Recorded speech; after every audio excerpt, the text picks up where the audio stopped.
Good afternoon, everyone. My name is Jennifer Bober, and I work in marketing and communications for Renew International. Welcome to our session today on Baptism Matters. Who are our families? We are very happy to have you with us. As we get started, just a couple things with kind of housekeeping things. Yes, we are recording this session, and yes, you will get an email that has a link to the recording so you can watch it at a later date if you'd like to see it again, no problem. And also, I will be monitoring the question box and the chat box. So please, if you have questions as we are going along, then just type them in. I will, take care of those. If you are anything like me, I know that I have to ask the questions when I think of them, because otherwise I'm sunk, because I'm never going to remember them at the end. So please feel free to ask your questions as we go along. Our presenter for today is Mary Foy, and she was the program lead for our Baptism Matters program. This is a subject near and dear to her heart, and so I will hand things over to her. Take it away, Mary. Okay. Hi, everybody. We're very glad that you could join us today. As Jennifer had said, my name is Mary Foy, and I'm the project manager for the Baptism Matters project from Renew. It's a new program of online and in-person combination sacramental prep. I'm also an associate director of pastoral services, and I'm also a pastoral associate at a parish, and I'm a mom of two of these young adults. So it's kind of, I know firsthand, not only from the research, but from life, what we're going to talk about today. This is, even if you don't use Baptism Matters or you've never heard of Baptism Matters, I think the topic, who are our families, about making our parishes more attractive to young people and young families, I think it's a topic that is of interest to everybody, not just necessarily folks in our program. It is one of the topics we deal with in the program in the staff training modules. We have a 20-minute video that talks more about this and includes an interview with Lisa Anslinger, who's an authority on young people and young adult ministry. And some other research is also shown in that video. So if you're part of that program, that's a module that we have. If you're not familiar with Renew International, our mission is to renew faith, personal faith, and parish. I'm just going to move this out of the way. I can't read. Parish life, unlocking the power of small groups by equipping the laity and clergy to share their Catholic faith and live it every day. We want to take our faith out of Sunday for 1 hour on Zoom or on Facebook now at this point, rather than live. And we want to make it something that is permeating throughout our whole lives and everything that we do.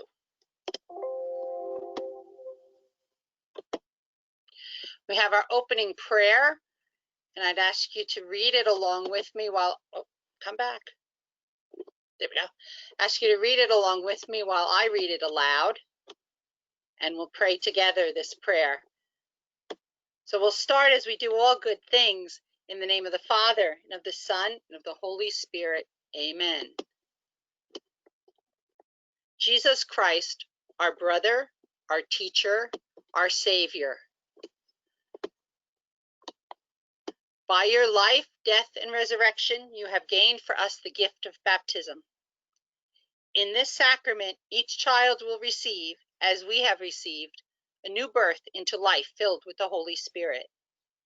In this sacrament, each child will be called, as we have been called, to practice the Christian faith by loving God and our neighbor. May our example inspire all children to live as your disciples by reaching out in charity and justice, especially to those most in need.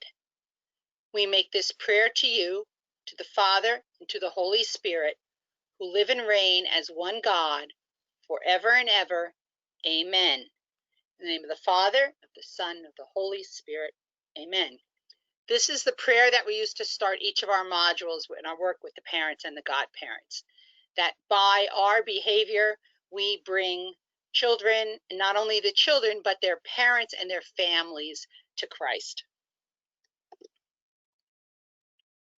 Okay, the first thing we have to do is get them in the door and get them to the font. It's not always as easy as it seems. If we look at our picture on the left side as we're looking at it, there's an old black and white picture of families coming out of church after a service. It's probably summertime, and there's aunts and uncles and people are milling about outside, and they're having community together, and everyone in town went to church. Every mass was packed. Some of you may remember those days, you know, like when I was younger, now that I'm ancient, when I was younger, like in the 60s, the early 60s, there would be so many people at mass. They'd be outside, down the front doors onto the patio down in the front. And we'd had speakers outside so they could hear what was going on. This was pretty much, you know, holidays, of course, and some Sundays as well. Entire families went together. Now, not so much. Now, you're pretty much more likely to see young adults and even older adults at brunch, the picture on the other side of the slide, rather than in church. Because, why? Couple reasons. People no longer geographically stay in the town or the area or the state where their families are. Many of our young adults are very separate from everybody else in their family. Some are from other countries than their families at. You know, it's no more a house with grandma and grandpa and aunts and uncles on the same street or in the same neighborhood. These people a lot of the young people who are here, if they're married or if they're single, they don't have a lot of family where they are. Maybe they're in California with a job, working and married, and they have their family there, but the rest of their family could be in the Midwest. Or the rest of their family could even be in Central or South America or Europe. There's not that much family in the area to support the parents when they have a child, or even, you know, when they're single. They don't have that family support, and that going to church, any kind of church, not even just a Catholic church, but any church, it doesn't have the societal pull that it once had. A study done by Notre Dame University, Understanding Young Catholics, it said that less than half of people from 23 to 28 years old in America today, less than half, identify themselves as Christians of any kind. And of that less than half, less than a quarter will identify as Catholics. And that's a whole nother talk about why they're leaving and why they're not hanging around and why, you know, so many of them leave. The latest research, oddly enough, shows that if a young adult has left the church, they interviewed them. They interviewed about 300 of them. They said, at what point did you leave the church? And almost all of them had made the decision to not remain Catholic before they turned 12 years old. Before confirmation, in most places. Before high school, in most places. They've already made that decision. And if they've decided that Catholicism is not for them, they're certainly not going to be bringing their children to be baptized either. Bunch of reasons for that too, about faith not being a focus in their home for their lives, or their religious formation being weak or not well defined, that they weren't their hearts were not put on fire for the Lord early, and they weren't able to ever catch up. It was more like, religious formation for children, even now to today, it's more like something you do after real school is done. Real school is important, or soccer or baseball, and this is just something you got to do for an hour a week.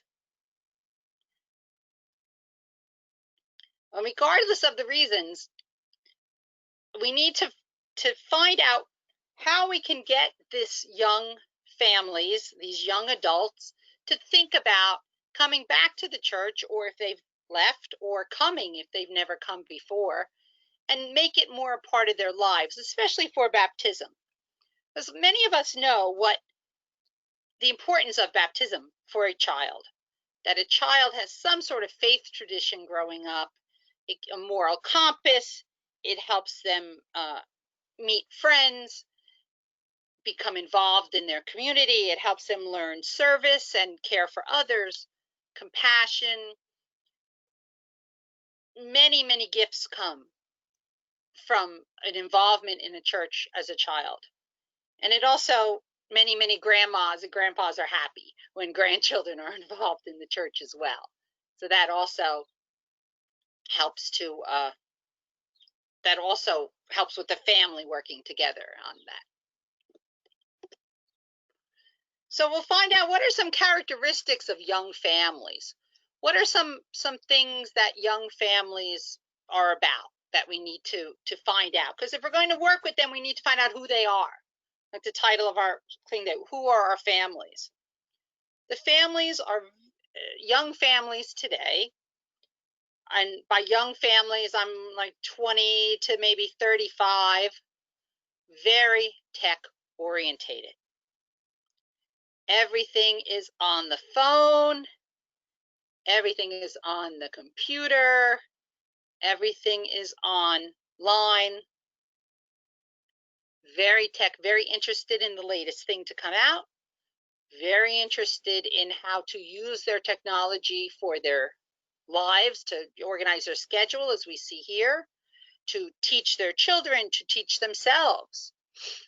I was reading an article about this pandemic, and they were talking about how this is an excellent opportunity for the church to reach out to young people, because so many churches now are live streaming or recording services or recording music concerts and sharing community with their families that way.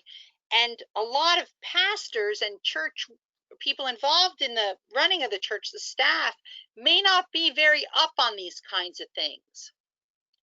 You know, like that running joke, if you can't figure out how to use your phone, ask a 12-year-old. If you can't figure out how to get your Facebook Live going, ask a 14-year-old. Not only will they know how to do it, but they'll know how to show you to do it and give them an ownership in what they're doing. They're all doing online classes at home now. Many have tablets that they have from school, or laptops, or Chromebooks. This is part of their world. So if you want to do a Zoom meeting with a parish council, or you want to do a Zoom meeting with the sewing group or whatever, ask younger people to help you. Say, you know, I don't know how to set this up. Can you help me set this up? Or sound systems.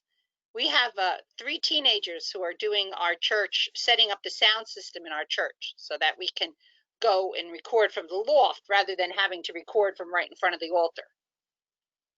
And they love doing it. They're there all day, you know, the 2 of them, and they have a person helping them who runs a music store. So he's sort of mentoring them, and he's, you know, helping them hook up the equipment, and they're learning important skills. And they'll say, you know, I hooked this up. I'm part of this. There are also families today are crazy busy. Back in the day, you didn't do much with your kids till they started school. You might have a play group.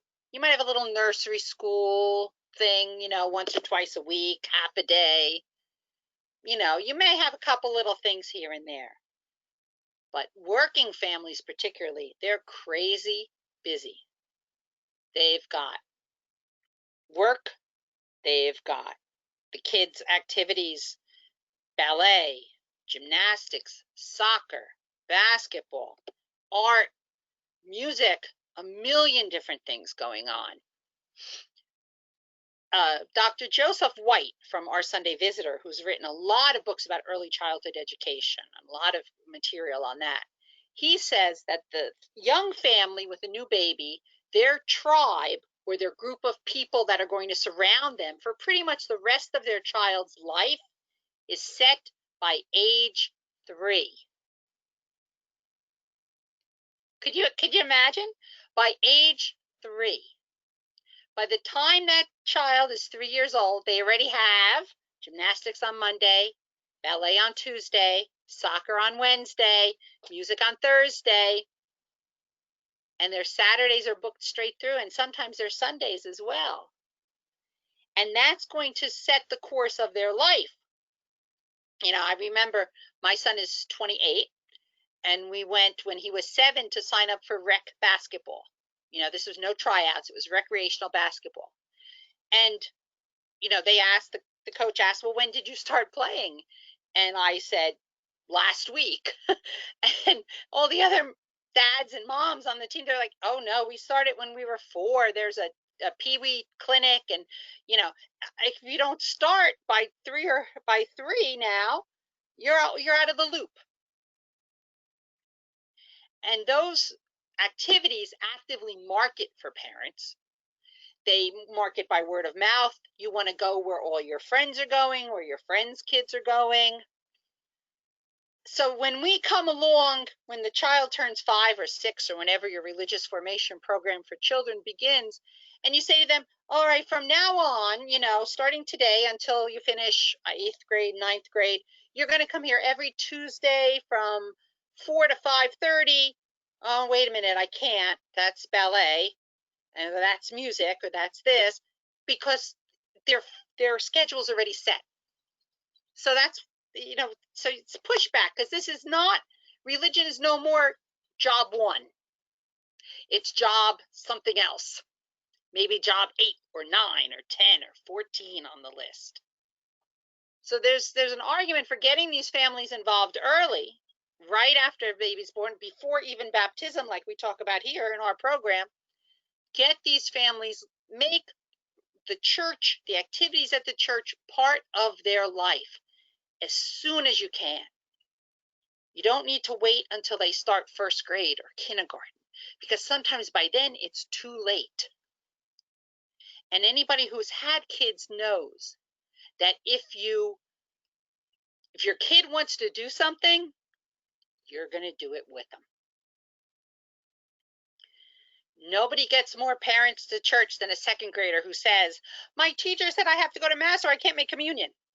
Well, they may not have said that, but you bet those parents are getting up and getting dressed and taking their little one out for church. Or they're going to ask questions, and I didn't go. I have to write down what color the priest wore. I have to do this. So that family's going to mass. Not that simply, being in a garage doesn't make you a car. Being in church doesn't necessarily make you a good Catholic, but at least you're close. You're in the neighborhood. You're in a place where you can meet other families and other people and begin to form a community. So we got to get in tech-wise. You have to be online. You have to have a website, Facebook group, whatever it is that in your area young people seem to be responding to. And the best way to find that out is ask them. Ask them. When you get an opportunity to see a young family, say, where do you guys find out about stuff? Do you go on Facebook, or do you go on a website, and they'll tell you. And then that's where where your parish needs to be, to attract these young families and to get them connected in the parish as soon as you can. Marriage prep is another great opportunity to get the couple involved in parish life. So when their children come, baptism isn't an afterthought, but it's the first thought. Other characteristics of young families. Non-traditional. Yeah. Families now are pretty messy. I had one little darling in 2nd grade religious formation who told me, I'm so lucky I have 5 grandmoms.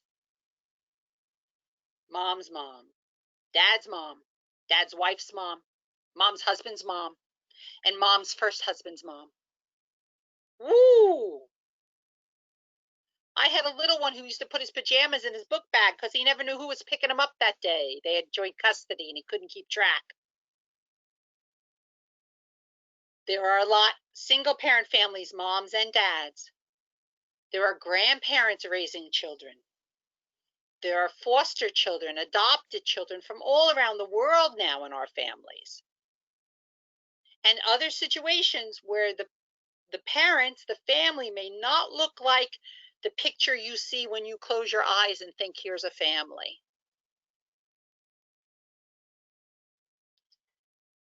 So to do this kind of work with young families and young people, you have to, like the Pope says, not be afraid to get messy, because you're going to get messy. You're going to be in the throes of this, and you're going to get messy, and they're going to ask questions that, many couples are not married in the church. Many are not married at all. They're just living together. There's going to be a lot of questions that not you personally, but the church is going to be asked by these folks, and they're going to have to be with them where they are. And we're going to talk about that a little bit later. So our families are non-traditional. So if we go the traditional way, well, dad goes to work and mom brings the kids to religious ed at 3 o'clock. Well, good luck with that, because mom don't get home till 6. They're non-traditional families. Even by our language that we use. If you look at a new publishers for religious formation books for kids, the newer books, they'll say mother and father, but they'll also say the people who love you at home. Because you never want a child to feel that they're irregular. We don't say they're irregular families. They're non-traditional. Some young adults, young moms and dads, are not well catechized. There was kind of that, they talk about that, the canyon, like, oh, in the 50s, we had great catechism. Everybody memorized their 100 questions, got in line, and when the bishop came, you were ready, right? Why did God make you? How many people are saying to love him and serve him? Yeah, you know it. Was that being well catechized, or was that having a good memory? That's for another webinar as well. But some, and so the pendulum swung the other way. So we got away from memorizing things, and we got into a relational faith. Oh, how do you picture God? What do you think? What kind of person do you think God would be if God was an animal? All these sorts of things. So it swung the other way. So a lot of these folks in this age group fell in that gap, or they fell in that crazy busy time, and their own parents did not get a chance to take them for catechism, or even teach them at home, or have a faith at home, because maybe they came from a broken family, a family that was not intact. Maybe they came from other kind of situations. There was more and more families now that the mother and father do not share the same faith. And sometimes the children can fall through the crack. They say, oh, we don't want to teach them about one faith or the other. We want them to decide when they're older.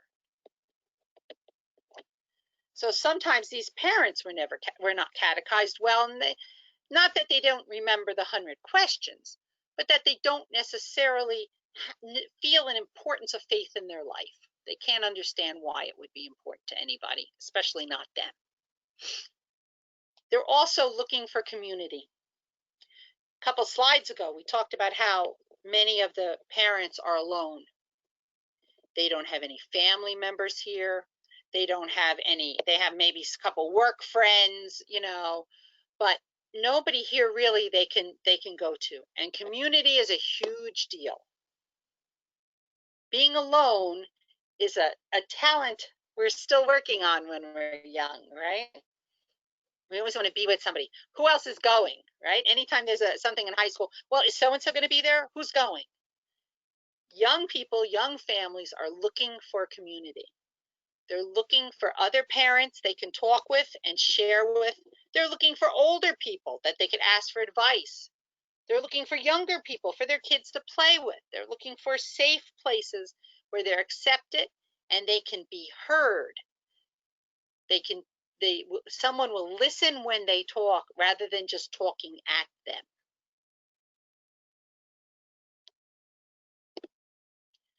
them. Okay. See this little guy, he's got his cell phone already. He's good to go. It's a little older cell phone, but he's kind of small. He probably can't use a touch screen yet. Those little pudgy cute fingers. Don't you love them? So what are some tips for getting young families more involved in your parish? Welcome really does matter. When we were working on the baptism program, we talked to probably 50 young families from all over the country about what was your experience like when you went to sign your child up for baptism, or if they didn't have children yet, what was your experience like when you went to register at the parish or to find out about the parish? There's nothing more welcoming than going online and saying, Catholic churches near me, and you get a whole list of Catholic churches. You go, well, this one's close. It looks pretty from the picture. You click on it, and it's May, and the front page of the website is their Christmas tree, and it says Christmas Mass schedule 2018. Does that feel very welcoming? Does it feel like they can't wait to meet you? There was another parish, we spoke to a family, they went to ask about baptism for their baby, and the first thing they were told, are you registered? Not even hello, but are you registered? Then there was the baptism application form that on the top said envelope number. Oh, that's certainly welcoming. That was a very top line, not even hello or name or envelope number. Welcome really does matter. Look at where young people hang out. There's a YouTube video. If you want to Google it later on or look it up, it's called What If Church Was Starbucks? And they go through a church service in the manner of Starbucks. If you've ever been to Starbucks, they know your name, they write it on your cup, they're happy to see you. If you don't know what you want, they'll suggest something. They'll talk about the weather. Sure, they're getting tips, but they will engage with people. So why is Starbucks packed and church is empty? Because Starbucks makes people feel welcome. Of course, coffee at church may not hurt either, but for now, welcome. And you could do that, by having places to park, maybe special parking spots for people with young children if you have a huge lot. Maybe activities for parents to get together and talk amongst themselves with each other.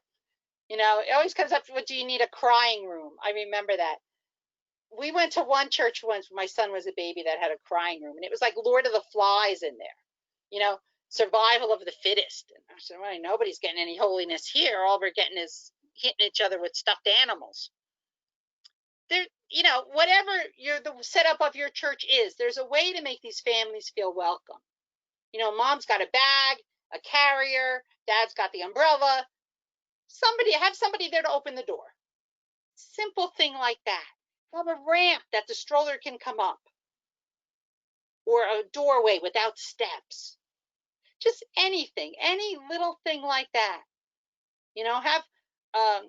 We put coloring pages in our bulletin every once in a while. So the moms and the families can print them out at home and they can color them together. And then we say, bring them back and we'll hang them on the wall. That's always so much fun.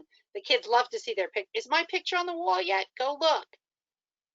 Little things like that cost almost nothing, but really make you feel welcome. And then follow the lead of our little buddy here and embrace technology. A lot of people say, oh, I don't know how to do that Facebook. I'm not even going to try. Well, maybe you don't, but somewhere there might be a mom or a dad who has some time and loves to be on Facebook and would love to help you set up a page. You have to be seekable. When a family moves in, or a family feels moved to bring their child for baptism, they're not going to drive around the neighborhood and read the signs in front of the churches and find the one they like. They're going to go online. I mean, now that so many people are ordering food from home or ordering groceries, where do you find out about these places? Online. Who delivers milk? Who can deliver Chinese food? Where's the barbecue joint? All these things. And that's all on technology now. It's all on the phone. It's on the tablets. It's on the computers. You have to, if you personally in your own work, in your place where you are, don't feel up to dealing with the technology the way it should be handled, find somebody who does. There are people in your parish. We were trying to get a new website and we were looking all over the place and we were lost because, I'm not a tech person by any means, but somehow I make it work. And we found out that we had 3 software engineers in the parish. Oh, well, here you go. What's good for a website? How do we make it tablet friendly? You have to embrace technology. If the young families are going to be there, they're going to be there. I said our baptism program has not only an in-person meeting like baptism prep usually is, but we also have online modules that the parents can watch and do at home. They answer 5 little questions at the end, and then they've learned the theology, the symbolism behind baptism. It's a way for them to use technology on their own time, to watch 10, 15-minute video, and to gain that knowledge that they need to have to prepare for the sacraments. The third thing, more scheduling options. In my parish, we have a lovely Rosary Altar Society. Bless their hearts. The youngest member is 83. Yeah, they're beautiful women. They meet once a month to say the rosary and their prayers and to have lunch. They meet Mondays at 1 o'clock in the afternoon. And they lament, how come we can't get any young women to join? Young women aren't home at 1 o'clock in the afternoon. And if they are home, they're home with their children, not home to join the Altar Rosary Society. Be flexible. People now, their schedules are not Monday through Friday, 9 to 5. There's a lot of people in service industries, a lot of people in healthcare who work Saturdays, Sundays, holidays. It doesn't matter. So if you have your parents' meeting or your baptism prep or whatever it is, Monday nights at 7:30, you might be cutting off more than half of your parish. Say, I want to have a get together for young families. I'm going to have it Saturday morning. Well, this one's working, that one's working. You need to give options. Say, okay, you can come Saturday morning or you can come Wednesday night. I've done baptism prep, for example, with a couple at 8 o'clock in the morning before they went into work for 10. You got to be flexible. You have to give more options and more different opportunities for them to come. But you could have the best program in the world, but if nobody can make it, nobody's going to come. Which means you might have to give a program more than once so that the most people can get involved in it as possible. We want as many people to take advantage of the stuff we work hard to do to make it accessible to them. Meet them where they are. There's 2 little, but the one doesn't look too happy to make a friend, but the other one's doing all right. Meet them where they are. There was one family we talked to. They were not married, the mother and father. They were very young. They were 17 and 18. And they went with their new baby, beautiful little girl, to their Catholic church where they had gone, their whole lives. And they were told that they could not have the baby baptized unless they would live apart for a year and be married in the church, and then we can talk about baptism. Just like that. Yes, you do want them to be in a sacramental marriage. Yes, you do want to baptize the baby. But again, it's the way you say it. Judgment is the number 1 turnoff for young families, particularly if they're in a non-traditional family patterns. It's a way to say, oh, you weren't married? Oh, is it something you think you'd want to do? Can we talk about this? Or if you have a family that was married civilly, can we talk about convalidation? There's many times where the the mom's sister wants to be a sponsor, but she never made confirmation. Well, how about RCIA classes? Then you can make confirmation. It's a real discipleship opportunity. They're not making it complicated on purpose. The goal is to bring this baby and this family, or this young family, these young people into the church, have a relationship with other Christians, and have a relationship with God. And telling somebody what's wrong with them the minute they step in the door is definitely not the way to do it. It was a good halfway into the conversation before Jesus told the woman at the well, "You have 7 husbands," right? That wasn't the line he started with. You want to start with being a little more friendly.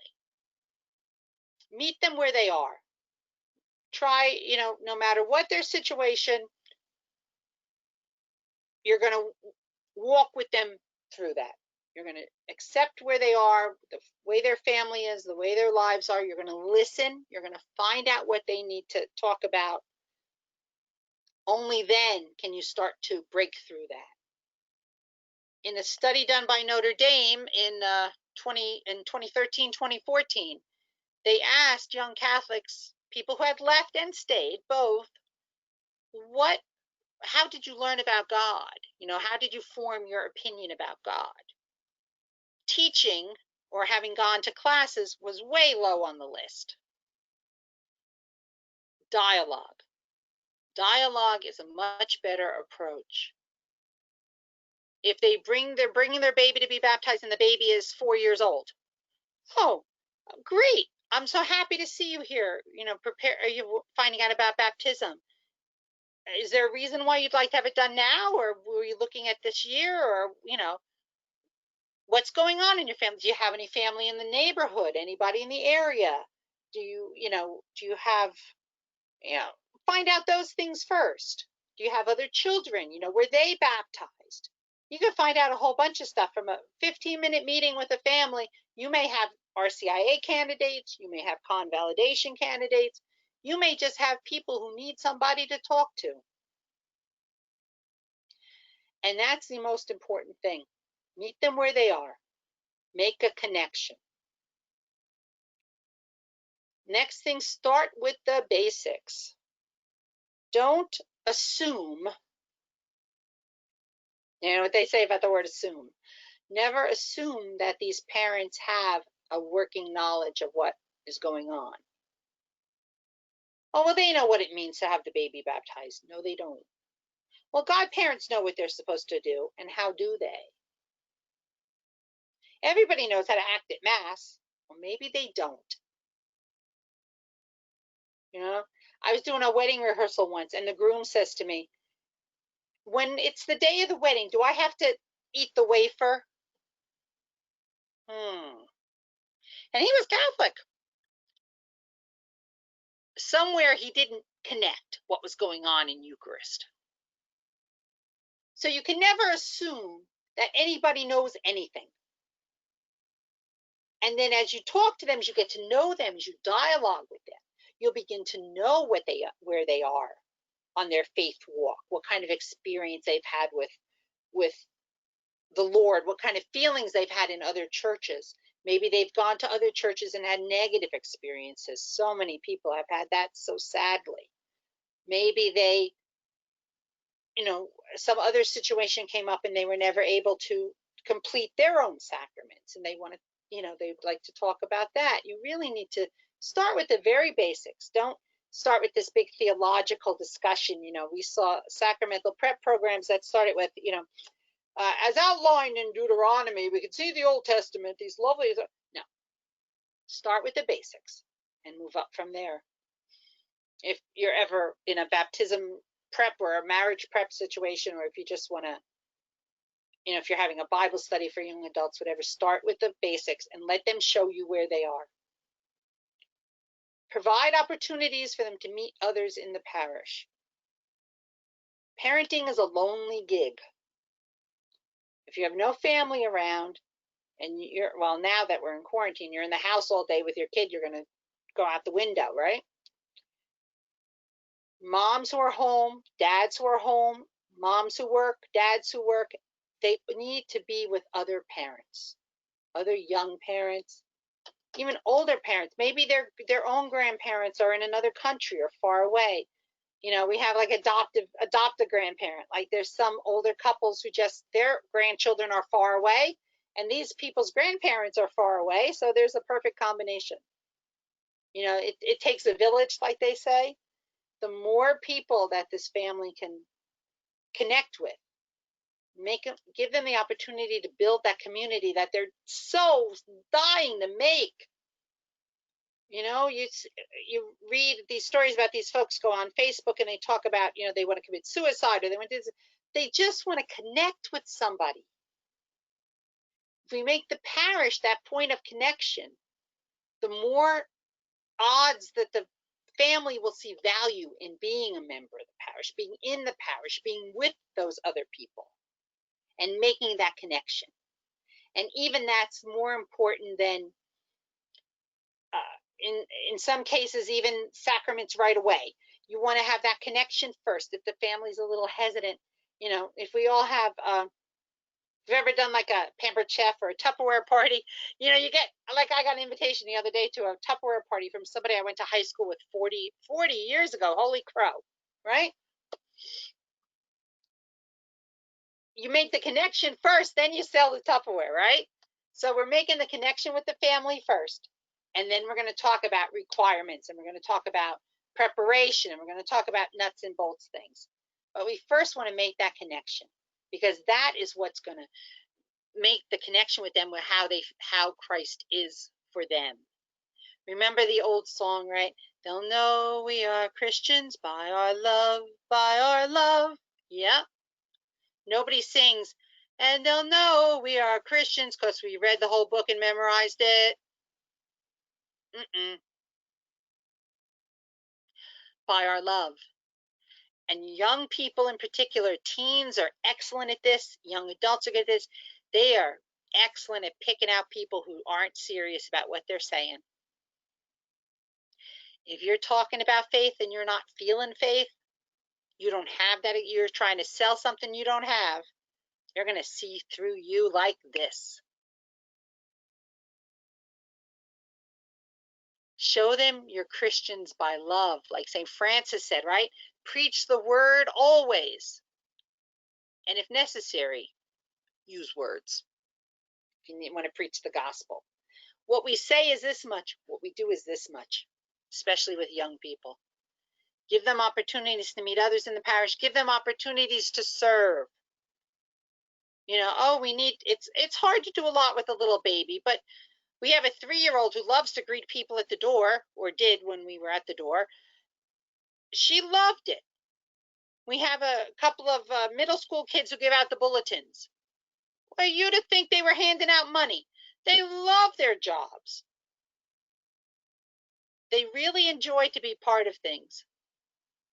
And the parents can work with them, and this is how the family becomes centered in the church. Like it was years ago without anybody doing anything. Now we have to be a little more intentional about it, because there's so much else going on in the family's lives that they're going to be pulled in different directions. Questions time. Questions, thoughts, ideas, musings. Well, thanks, Mary. We'd had a question virtually right away, but that was specifically related to someone not being able to get their audio to work. And I hope that she did get her audio to work, that one of my suggestions worked for her. So please, if you have questions, do type them in the box and ask away. We are always happy to take questions and have a conversation. That's part of what we're talking about. We having conversations, and we can further understanding so much better when we have conversations. Yeah, or and I even love doing. If you have something that works or something that didn't work in your parish, pass it along. Yes, please share. We've actually, gotten some really wonderful ideas from people in webinars who share what they're doing in their parishes. So we're happy to see those as well. I always love doing webinars with you, Mary, because usually at least once at some point along the way you break out into song. And you know how music is near and dear to my heart. Yeah, it's gonna come out. It's so much a part of, my background is in children's choir and being in it and then leading it. So that's a great thing for kids too. Kids remember every song they ever learned, right? They Baby do. shark, boop, boop, boop, boop, baby shark. Same thing, right? I know. That's one of the things I love. We have a children's choir in my parish, and let me tell you, some of the most beautiful chant. Those little kids have learned to sing chant, and it is absolutely wonderful. So I'm not seeing any questions pop up yet. No, So don't be shy. Anything you've done that you've tried and didn't work, or if you have a situation, a lot of people will ask me, "Oh, how do I get my kids to stay going to church? We did everything. We did the rosary at home and da da da." I said, "Well, sometimes you do your best and sometimes they take a little break." But yes, seed is still there. It's still in their hearts, and there's, never write anybody off. Never say, "Oh, they'll never come back." Yeah, you never know. this is true. And so many, I know in my own family that my cousins really, walked away from the church, and then when they had uh, a children of their own, they came back to the church and they wanted what they had been given as children for their own children.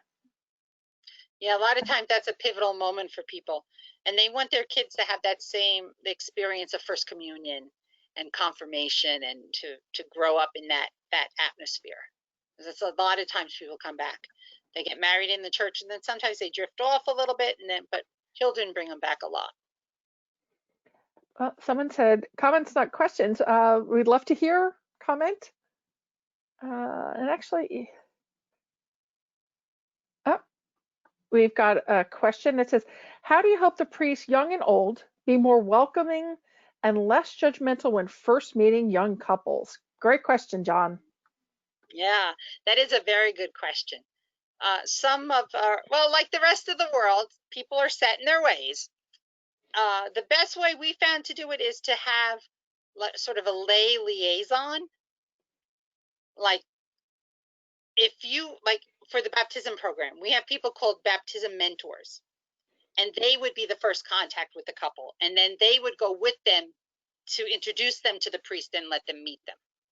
Because if that groundwork is done, and the priest knows, today at 2 o'clock, you're going to meet a couple who's coming to get their baby baptized.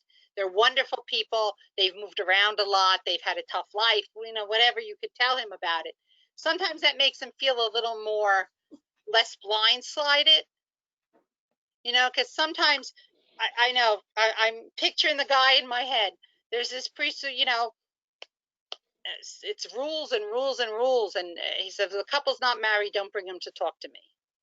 Well, that's the couple you want to talk to.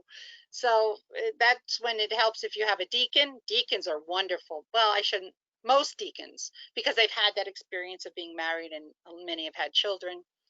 Some deacons are very, very good at doing that, to break the ice sort of before they sort of like be the go-between before they get to the priest. If you have a priest like that and some people are more extroverted, some people have a hard time getting close, getting close to somebody they don't know, it might be easier to just sort of, or bring a couple couples at a time. Like, oh, these three, or have a meeting for young families and invite the priest. Let him meet them socially. Let him get to know them before he, can work on the nitty-gritty stuff. But some guys are just more welcoming than others. That's absolutely true. Like, just like people. Just like people. Yeah, priests are just like people. I know. Exactly. So a comment that we did get is that RTA is not necessarily the place for someone who only needs confirmation. At least in their diocese, that they have. Whoops, another question popped up, so it shifted things. Hang on. They have adult prep for confirmation, and the bishop reserves the faculty to confirm those folks himself once a year, so they can't be godparents without the full initiation. Oh, Yes, we yeah. know. Yeah, that would be, different dioceses have very different rules. So of course, find out what floats where you live. As we say, your mileage may vary. You need to go, of course, by the rules where the other things are going. If they have two godparents and one godparent has been baptized, you only really need one godparent. But that godparent has to be a practicing Catholic who's been baptized and confirmed. If they're married, married in the church. The other person who you want to be the godparent who's preparing for confirmation can still be the godparent, but like I said, I can't put their name on the form. We do that a lot. We have a couple some families culturally have a dozen godparents. Can you imagine? They have two for the right arm, two for the left arm, two for the right leg, two for the left leg. This is their culture. Now, I can't put 12 names on the baptism certificate. So I tell them, pick me out two. And those that go on the certificate, but don't tell the rest. Like, if it's not on the, you don't see the certificate a lot. So, I can only fit, there's two lines here. One's a man, one's a woman. Give me two names. And you can have whatever godparent you want. So this person preparing could still be the godparent in the child's life. And what a wonderful way for them to be encouraged to finish their preparation. But they may not be able to be the official godparent. That's another way to make people feel welcome. You can still include them in the ceremony, but not quite in the official way. I hope that helps your question. I think so. The other person also commented that if they're not in a valid marriage, they should at least meet with the priest to kind of start that process, because they are going to be passing along the faith and passing along the sacrament, so they should understand them themselves. I think, though, that what you're saying about that is that it's a matter of not approaching them confrontationally about that, but rather invitationally about that, to say, we want you to be able to pass this along, so this is why it's important, and we want you to give this to you. Canon law tells us you can never deny anyone a sacrament if they present themselves properly disposed to receive it. Okay? A lot of ifs in there, a lot of legal stuff. That means you can't not baptize a child just because their parents are not married in the church. However, if you feel, the priest feels, or you advise the priest or the deacon that this is how, that this child will not have any Catholic formation in their life, and they're just doing this to take a picture in grandma's dress and then we're done, you can postpone the sacrament until such time when the priest or the officiant feels that these parents or parent will raise their child in the Catholic Church. Yeah, and the person said that, yes, they meet everyone with a pastoral attitude, and that is really what we're talking about, that welcome and that pastoral feeling that, and to accompany that, we want to be in this with you, we want to help you, we want to be there for you, and that makes such a difference. It does. It makes the difference between them being somebody who shows up once a week and sits in a seat and goes home, or doesn't show up at all, and somebody who becomes a real member of the community. And that's what we're looking for. We're finding out in this time of isolation for so many people, the church is more than just going to the building and taking communion. The church is the body of Christ, and if the body is separated, the body is sad. So we need to pull, that's why we have masses online and discussion groups and webinars like this, where people from all over the country can come together and share information or share stories, or just to connect with each other, because I miss seeing all our friends at Mass, all our, our old favorites, and even the curmudgeons you miss. You're sitting in my seat. We were laughing the other day. We said, we can't tape off this row because it's, Marilyn's row. And if we tape it off, she won't know where to sit. She's been in the same seat for 53 years. Now, It's so true. But yes, it is. We do miss our community. I know I miss my own parish and being able to talk to people, and I miss hugging people. I'm a tactile person, so I miss my hugs. Yeah. So it looks like our questions and comments have quieted down. So I think we may be done.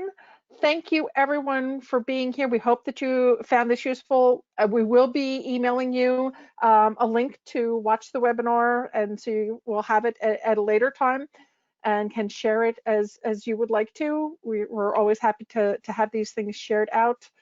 We really appreciate you being here with us, and please do check out the Baptism Matters. If you go to our website and look under the what we have, one of the things listed is Baptism Matters, and we've got a free trial running.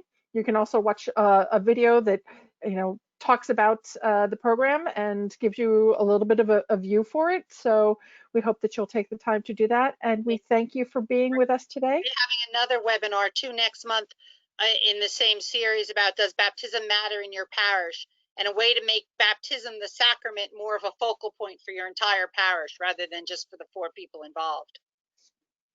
So that Great. that one will be up on the webpage as well. Yes, and you'll probably get an email out in the next week or two, and we'll include the link for registering for that webinar if you want to be there for that webinar as well. So thank you everyone for joining us today. We hope you have a wonderful afternoon. Thank you so much, Mary. Wonderful information as always, and we will see you online certainly soon, we hope. Have a great day, everyone. Bye. Bye-bye.